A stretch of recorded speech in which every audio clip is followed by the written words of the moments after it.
त्याच्यात एक वाक्य आहे की ती मुलगी लक्ष्मीपूजनच्या दिवशी लॉजवर कशी काय, याचा अर्थ निघतो काय? याचा अर्थ एकच निघतो की ती मुलगी चारित्र्यहीन होती. त्यामुळे महिला आयोगाच्या रुपाली चाकणकरांचा राजीनामा हा झालाच पाहिजे.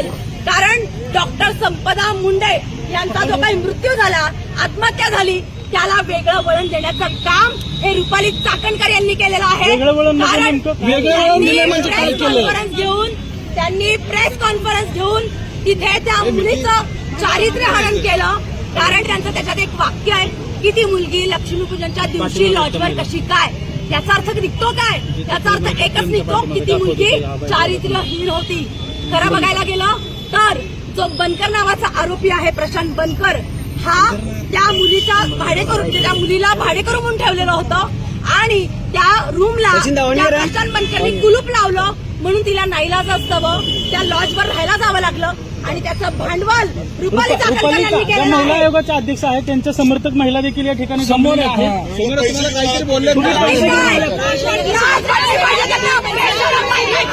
रोकठोक महाराष्ट्राला सबस्क्राईब करा आणि बेल आयकॉनवर क्लिक करायला विसरू नका.